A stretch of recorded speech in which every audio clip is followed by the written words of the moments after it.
Hey guys, how's it going, everybody? So we're just gonna go through the patch notes. I don't believe there was a stream last night, and we didn't get a lot new stuff in this update, but we got a lot of important stuff in this update.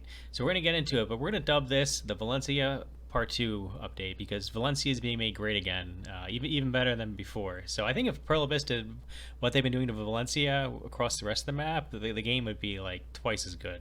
Aside from all the performance issues, which I'm not going to complain about. Hideous and some of those other guys did enough justice to it, I think.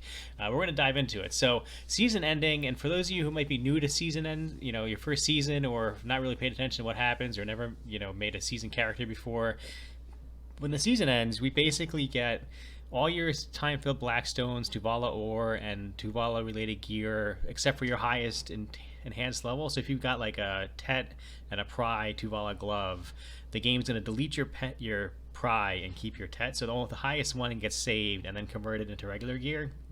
You might have heard this season you can get your Pen Tuvala to boss gear. So you can still do that. You just have to talk to an NPC to do that. And then you choose like your boots, which boots or which gloves you want for your boss gear. But so that doesn't happen automatically. You guys got to go like actually physically do that. It's not hard. I'll make a video on that maybe later today or tomorrow. But so your season stuff gets ended. You want to eventually sell or convert your time filled Blackstones into like fail stacks or silver before you do it. Also importantly, everybody's favorite server is coming back. The Rubilee server is back for maybe another month or so. We'll probably get a new season. I'm sure they'll allude to it on the Caltheon Ball, maybe January or so, maybe probably middle end of the month. The Valencia theme, here we come. So the Conquest and Node Wars are moving out to Valencia. So I don't think we're gonna get any area shrunk like we did a few updates ago. We're just getting new stuff, and I think they did a good job with this actually. So we're getting a lot of like smaller 30, 50 man areas, which I always thought the PvP in this game shines in the smaller zones. Only downside is you got to go to Valencia to do it, but now I think everyone's grinding out there. It'll be pretty good. For those of you who don't know, you can get a priest buff out in Valencia. He's in the room with the cooks, I think, like all the way in the back, where you talk to him. But so it's it's all the nodes and the days they're on. So a few days you get a different tiers. The Saturday Siege fights are gonna be there's some caps on them. I don't think it impacts too many console players.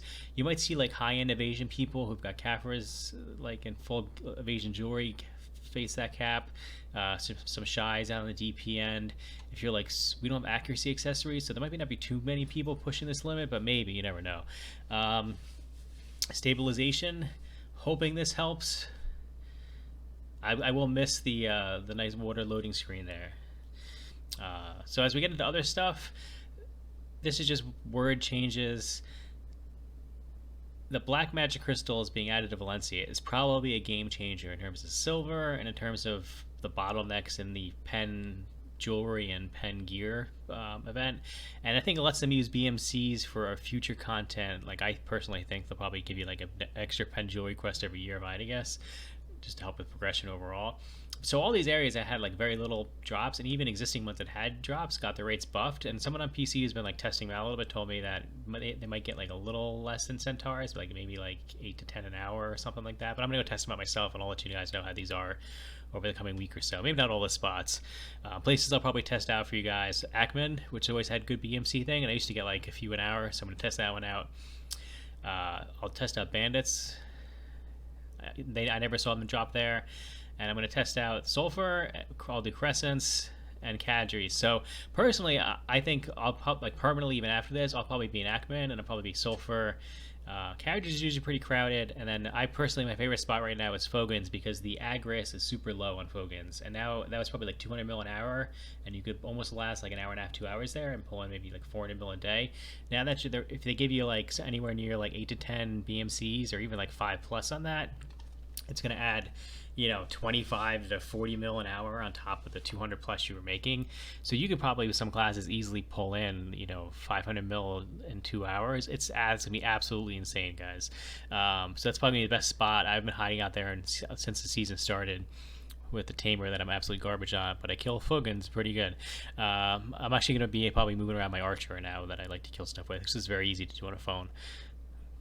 Other changes, none of this really impacts too much. Mystic, I've never made one. They look nice though. And then we get some stuff with like the Pentuvala. Like I think if they're adding bonuses to it, so that way when you're moving from like the zones as you get to like the end of Media and early Valencia, your weapon does a bit more damage as you move on. So hopefully some of this extra monster damage. And I couldn't quite tell from this note. So it looks like next season we're going to be getting like an easier way to convert your Pen Naru to Prytuvala. So like now you got to talk to the NPC, I believe, and do it that way. So maybe now you can just do it like on the fly as you get it. And then I think so as we get the so like this is weird, like the narrow gear, I'm guessing so that way as you're running through like Caltheon, like they do a bit more damage.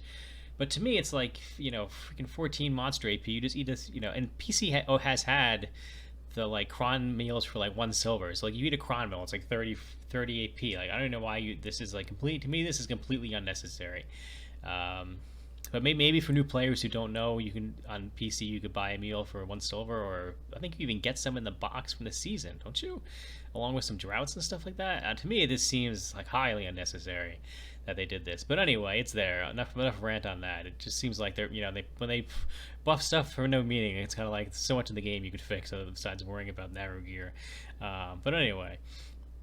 The rest of this is all just descriptions as far as stuff in the market, like Pearl Shop. I'm not going to sell you guys anything on the Pearl Shop here. These Guardian Gatekeeper guys, I don't kill any of them, but it looks like if you wanted to farm them for like these intricate pattern things, you need like 100 or 200 of them to make a unique outfit. And also, if you need some for like the BMCs or the claw pieces, I guess, it's going to add some more silver to these guys as you kill them. And also, if you wanted to like farm them for the pieces, you could do that too, I guess. Personally, the one in Kadri's like wrecks my ass when I run through there on seasons and forget that guy by like the big Epcot looking globe sphere thing is there, and he like 2 shots me while I'm running around on like prize season gear. The J-Hammer is, I think, to me, this is just an indication that we're going to get them in a week on the Caltheon Ball. Otherwise, like, why would they do anything there?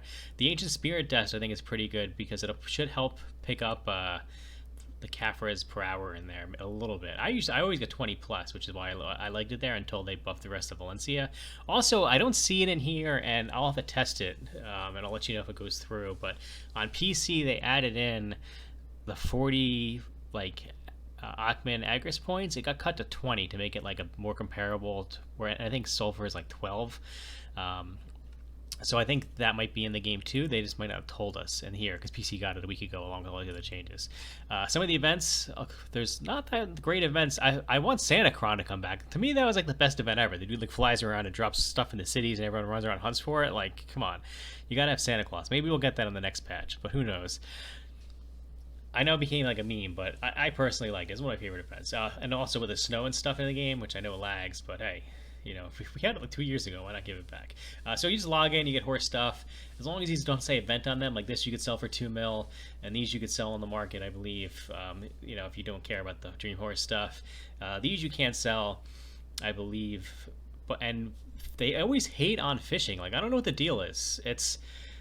We used to always be able to get like these from fishing, and now you can't get them from fishing. I personally shovel because you get like meager XP in the desert, like 6% an hour at like Master 17. But enough of that. We're gonna jump to this event, which is what's in the box. They always have pretty good names for these events. Anyway, this is kind of like the Shy event we had a long time ago, where you're gonna get your key from your challenge reward menu. There's going to be these little boxes on the side of the road, and the key kind of limits how many of these you could open during the event period or per day. It looks so period you get 9, so you could open up 9 boxes. And then you get RNG of these things, and normally you see like a decent thing in here, but this is all just like horse stuff, and the best thing in here is like 20 mil if you open it, and these are like 10 mil, so basically you get some horse stuff in there. But that's basically it. There's nothing else aside of that. We're going to see the Caltheon Ball coming up pretty soon, and that should be pretty nice. I would expect, and I was going to make a video, maybe I'll do it in like a day or so. It's probably too soon. It's like 3 days away. It's like 3 a.m. Maybe I'll stay up for it. But I'm personally predicting from the Caltheon Ball, we're going to see hints of a new class maybe. We're definitely getting Odalita, so they might do a preview there. And maybe I'll make a video as to like what's an Odalita for you guys before we actually get the drop, because that's probably 2 weeks away if we stick to the roadmap and it's the last thing on there. I do not think they're going to give us a new roadmap on console with how bad the stability has been. And I know people don't really like it when they miss deadlines and stuff like that. So they might give us and if they do, maybe they'll like say, hey, we're going to give you the Elvia servers in the first half of the year, as that rolls out, which should be pretty good. There's some like 300 mil grind spots, and then maybe I'll make a video that updates the grind spots we have and going into LV sometime soon. But enough of my rant, guys. That's basically it. I'll see you guys out in the Valencia area grinding away or boarding around.